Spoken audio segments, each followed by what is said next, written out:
श्रावण महिना भगवान महादेवांना अत्यंत प्रिय आहे। त्यामुळे या काळात महादेवाची पूजा करण्याचं विशेष महत्त्व आहे। असे मानले जाते की श्रावण महिन्यातील सोमवारी महादेवांची विशेष पूजा आणि व्रत केल्याने महादेव आपल्यावरती लवकर प्रसन्न होतात आणि आपल्या सर्व इच्छा पूर्ण करतात। त्यामुळे श्रावणातील सोमवारी शंकराची पूजा आणि उपासना करण्याची पद्धत आहे। हा महिना अत्यंत पवित्र आहे। या महिन्यात केलेल्या व्रतवैकल्यांचं चांगलं फळ मिळतं आणि असंही सोमवार हा शंकराचा आवडता वार आहे। त्यामुळे श्रावणी सोमवारला तर विशेष महत्त्व प्राप्त झालं आहे। त्यामुळे श्रावणी सोमवारचे व्रत अत्यंत फलदायी मानले जाते। या दिवशी भगवान शंकराची मनोभावे पूजा केली जाते। पौराणिक कथेनुसार पार्वतीने या महिन्यात कठोर व्रत करून भगवान शंकरांना प्राप्त केलं होतं। त्या कारणामुळेच हा महिना भगवान शंकरांना अत्यंत प्रिय आहे। तसे तर श्रावणातील प्रत्येक दिवसाचं महत्त्व अतिशय वेगवेगळं आहे, मात्र यातील सर्वात महत्त्वाचं व्रत म्हणजे श्रावणी सोमवार। तर यावर्षी म्हणजे 2025 मध्ये एकूण 4 श्रावणी सोमवार आलेले आहेत आणि उद्याच्या सोमवारी म्हणजे 11 ऑगस्ट 2025 रोजी तिसरा श्रावणी सोमवार असणार आहे। तर या तिसऱ्या श्रावणी सोमवारी भगवान शंकरांची अतिशय साध्या सोप्या पद्धतीने पूजा कशी करायची आणि शिवाचं पूजन करून झाल्यावर शिवामूठ कशी कोणी अर्पण करावी, किती वेळा अर्पण करावी, शिवाला प्रिय असणारं धान्य कोणतं आणि ही शिवामूठ अर्पण केल्यावर त्याचं काय फळ आपल्याला मिळतं आणि नंतर या वाहिलेल्या धान्याचं काय करावं, अशी शिवामुठीबद्दल संपूर्ण माहिती मी तुम्हाला या व्हिडिओमध्ये देणार आहे। त्यासाठी व्हिडिओ शेवटपर्यंत पहा। चॅनलवरती पहिल्यांदाच नवीन असाल तर सबस्क्राईब करा। तर नेहमीप्रमाणेच या दिवशी सुद्धा सकाळी लवकर उठून जी काही आपली स्वच्छतेची कामं असतील ती करून घ्यायची। त्यानंतर स्वच्छ स्नान करायचं आहे। स्नान करताना तुम्ही अंघोळीच्या पाण्यामध्ये थोडंसं गंगाजल मिसळा। शक्य असेल तर या दिवशी पांढरे वस्त्र परिधान करावे। आपल्या संपूर्ण घरामध्ये पण आपण गंगाजल शिंपडायचं आहे। त्यामुळे आपल्या संपूर्ण घराची शुद्धी होते, घरामध्ये एक प्रकारची पावित्र्यता, सकारात्मकता निर्माण होते। त्यानंतर तुम्ही आपली रोजची देवपूजा करू शकता आणि देवपूजा झाली की मग तुम्ही महादेवाचं दर्शन घेण्यासाठी मंदिरामध्ये जाणार असाल तर अतिउत्तम, तिथेच तुम्ही शिवपिंडीची पूजा करू शकता। जमत नसेल तर घरी पण तुम्ही शिवलिंगाची विधिवत अशी पूजा करू शकता। पण जरी दिवसभरामध्ये आपल्याला कधीही वेळ मिळाला तर श्रावणी सोमवारी का होईना मंदिरामध्ये जाऊन शिवाचं दर्शन नक्की घ्या। किंवा घरी असेल आणि तुम्हाला सकाळी शिवलिंगाची पूजा करायला जमणार नसेल, म्हणजे काही जण कामासाठी बाहेर जातात, नोकरी व्यवसायामुळे बऱ्याच जणांना वेळ मिळत नाही, त्यामुळे त्यांनी सायंकाळी म्हणजे प्रदोषकाळी पण करू शकता। उलट प्रदोष काळामध्ये शिवाची पूजा करणं खूप शुभ मानलं जातं। मग आपल्याकडे जे काही साहित्य उपलब्ध असेल, महादेवांना प्रिय असणाऱ्या गोष्टी जर आपण अर्पण केल्या तर ते आपल्यावरती नक्की प्रसन्न होतात।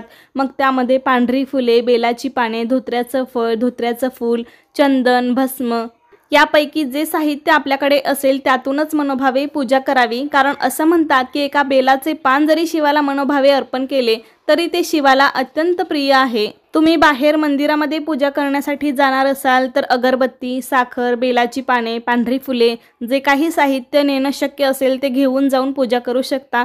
किंवा घरामध्येच शिवशंकरांचं पूजन करणार असाल, शिवामूठ वाहणार असाल तर आधी जिथे पूजा मांडायची आहे तिथली जागा स्वच्छ करून तिथे गंगाजल शिंपडायचं। तिथे पाट किंवा चौरंग मांडून त्यावरती पांढरे वस्त्र टाकून पूजेला सुरुवात करावी। सर्वात आधी दिवा लावून दिव्याची पूजा करून घ्यावी। त्यानंतर गणेश पूजन करून घ्यावे आणि त्यानंतर शिवपूजन करावे। शिवपूजन करण्यासाठी आधी आपल्याला एका ताम्हणामध्ये शिवलिंग ठेवायचं आहे अभिषेक करण्यासाठी आणि सर्वात आधी शुद्ध जलाभिषेक, त्यानंतर पंचामृत किंवा कच्च्या दुधाचा अभिषेक करायचा आहे। जर दुधाचा किंवा पंचामृताचा अभिषेक करणं जमत नसेल तर मात्र शुद्ध पाण्याचा अभिषेक जरूर करा। कारण पौराणिक कथेनुसार म्हटले आहे की श्रावण महिन्यात महासागर मंथन केले होते। सागर मंथन केल्यानंतर जे विष बाहेर आले, मग भगवान शंकरांनी ते विष आपल्या घशात घेऊन ते विष पिऊन संपूर्ण जगाचे रक्षण केले।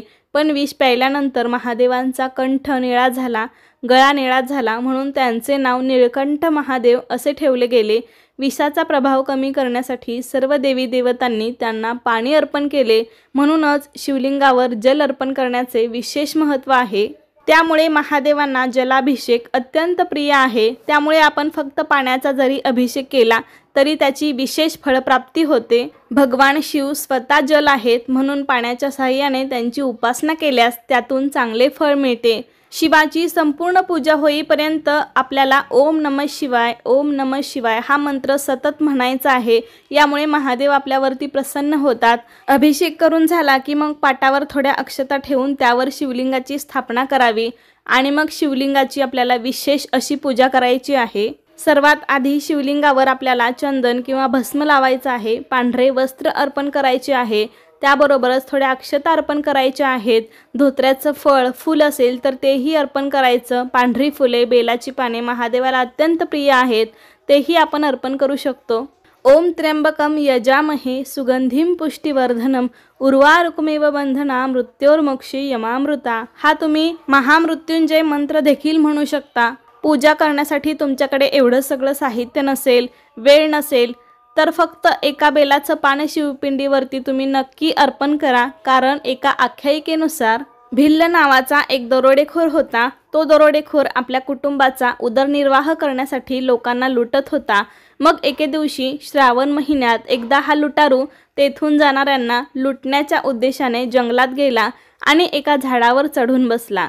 दिवस रात्र झाल्यावरही त्याला कुणालाही लुटायला मिळाले नाही आणि ज्या झाडावर दरोडेखोर लपला होता ते झाड बेलाचे होते। संपूर्ण दिवस रात्र वाया गेल्यामुळे तो अस्वस्थ झाला आणि त्या अस्वस्थतेतून त्याने बेलाची पाने खाली फेकण्यास सुरुवात केली। तो एक एक पाने अशी खाली टाकत होता आणि ती पाने नकळत खाली असलेल्या शिवलिंगावर पडत होती। शिवलिंगावर सतत बेलाची पाने पडत राहिल्यामुळे भगवान शिवशंकर प्रसन्न झाले।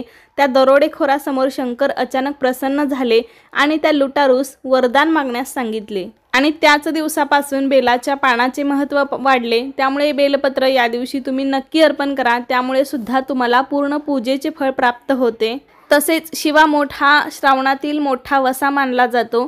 शिवामुठीचं व्रत सुद्धा अत्यंत प्रभावी मानलं जातं। प्रत्येक श्रावणी सोमवारी शिवाला प्रिय असलेलं वेगवेगळं धान्य अर्पण केलं जातं। श्रावणात प्रत्येक सोमवारी महादेवाला मुठभर धान्य वाहतात, त्यालाच शिवामूठ असे म्हणतात।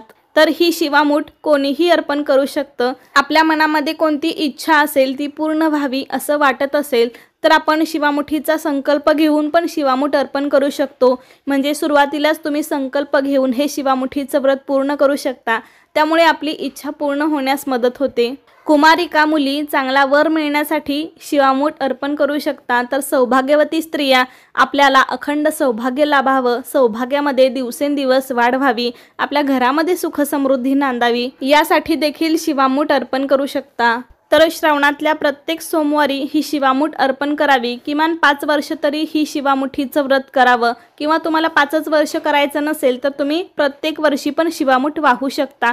पण हे शिवामुठीचं व्रत करत असताना श्रावणी सोमवारचा उपवास मात्र नक्की करावा। फक्त ज्या स्त्रियांना एखाद्या सोमवारी जर अडचण आली तर त्या सोमवारी शिवामूठ किंवा पूजा करू नका, उपवास मात्र जरूर करावा। तर शिवामूठ अर्पण करण्यापूर्वी आपल्याला शिवाची पूजा करायची आहे। जल आणि अभिषेक या दोन्ही गोष्टी शिवाला अत्यंत प्रिय आहे, त्यामुळे मी सांगितलं सर्वात आधी आपण शिवलिंगावरती पाण्याचा, पंचामृताचा, दुधाचा जो काही असेल तो अभिषेक करायचा। त्यानंतर तुम्ही शिवाला प्रिय असणाऱ्या गोष्टी अर्पण करू शकता आणि मग अशा प्रकारे संपूर्ण पूजा झाली की मग आपल्याला शिवामूठ शिवलिंगावरती अर्पण करायची आहे। तर तिसऱ्या श्रावणी सोमवारी आपल्याला शिवलिंगावर मुगाची शिवामूठ अर्पण करायची आहे। मुगाची डाळ वगैरे न घेता हिरवे अख्खे मूग आपण शिवलिंगावरती अर्पण करण्यासाठी घ्यायचे आहेत आणि कोणतंही धान्य आपण अर्पण करू ते स्वच्छ असावं। एका वेळी पूर्ण मूठ भरून धान्य घ्यावं, शक्य असेल तर त्यावरती पाणी अर्पण करावं। धान्य ओलं करून घ्यावं। एका हातात मूठ भरून धान्य आणि दुसऱ्या हाताने पाण्याची धार शिवामुठीवर सोडायची आहे। ही शिवामूठ शिवलिंगावरती अर्पण करत असताना मुठीवर हळूवार पाणी सोडायचं आहे आणि शिवामुठीचा मंत्र म्हणायचा आहे। शिवा शिवा महादेवा माझी शिवामूठ ईश्वरा देवा, मनातल्या इच्छा पूर्ण करा देवा, असा शिवामुठीचा मंत्र आपण म्हणायचा आहे। हा मंत्र आपल्याला प्रत्येक सोमवारी शिवामूठ वाहताना म्हणायचा आहे। अशा पद्धतीने क्रमाने 3 वेळा शिवामूठ अर्पण करावी। किंवा एकदा केली तरी पण चालेल। तुम्ही ही शिवामूठ मंदिरामध्ये पण अर्पण करू शकता। शिवामुठीची कथा पण आहे, ती पण तुम्ही मंदिरामध्ये बसून वाचू शकता किंवा श्रावण सोमवारमुळे मंदिरामध्ये गर्दी असेल तर तुम्ही घरी पण शांतपणे बसून ही शिवामुठीची कथा वाचू शकता।